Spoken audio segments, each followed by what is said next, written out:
आइए देखते हैं 1.5 का क्वेश्चन नंबर 3।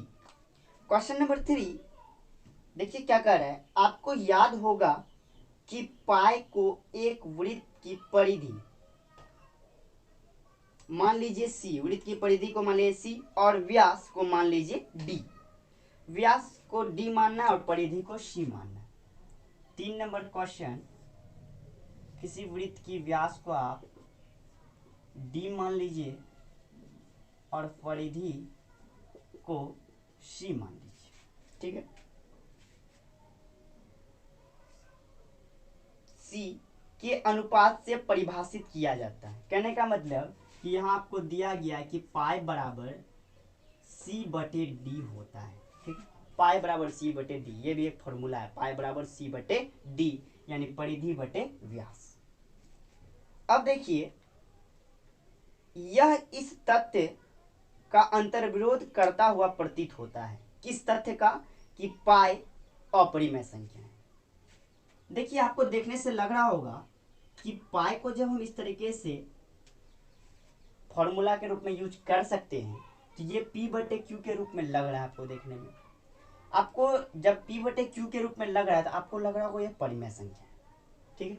पाई यानी परिमेय संख्या। और मैंने आपको पिछले वीडियो में बताया कि पाई क्या है? अपरिमेय संख्या। तो इस तरीके से अंतर्विरोध कर लग रहा है, लेकिन ऐसा नहीं है। वही यहाँ कर रहा है। आप इस बात से सहमत है या अंतर्विरोध क्यों कर? तो ये पाई अपरिमेय संख्या है, ये एकदम बात सही है। क्यों, ये जानिए।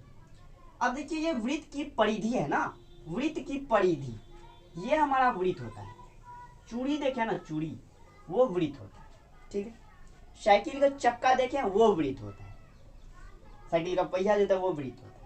अब देखिए, परिधि को जब मापा जाता होगा किसी भी इंची से, ठीक है, तो ये जब इंची आप इस पे रखिए, मान लीजिए मेरा स्केल है, ये देखिए ऐसे नापेंगे, फिर इसको ऐसे नापेंगे, फिर इसको ऐसे नापेंगे, क्या ये हमारा एक्यूरेट मान ले सकेगा? नहीं ले सकेगा। क्यों नहीं? कि ये सीधा है, सरल है, रेखा में है। और ये हमारा वृत्त के टाइप में देखिए, यहाँ रखते हैं तो कुछ ना कुछ तो कहीं ना कहीं अंतर पड़ता होगा, यहाँ रखते हैं कुछ ना कुछ कहीं अंतर पड़ता होगा, कहीं ना कहीं कुछ ना कुछ अंतर पड़ता होगा।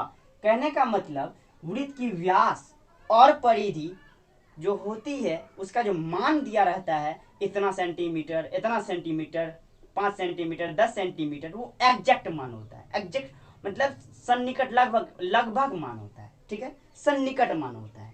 इसलिए जब वो सन्निकट मान है तो पॉइंट में होगा और कुछ ना कुछ पॉइंट का अंतर होगा, और पॉइंट में होगा तो वो अपरिमेय होगा। वो सन्निकट मान है, अपरिमेय होगा।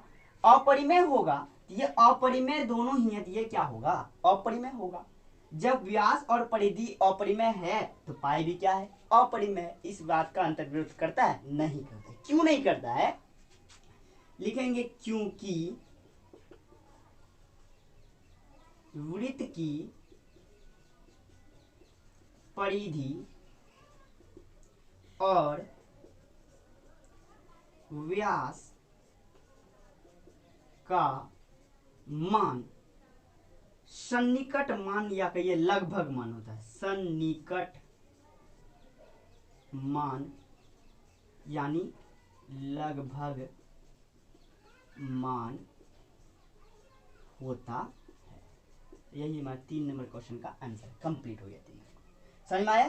क्योंकि ये देखिए लगभग मान नाप रहा है ना, तो वो पॉइंट में हो सकता है, सन्निकट मान है, अपरिमेय हो सकता है। जब ये दोनों अपरिमेय हो सकता है, पाई अपरिमेय है एकदम। अब देखिए 4 नंबर क्वेश्चन, संख्या रेखा पर √9.3 को निरूपित कीजिए।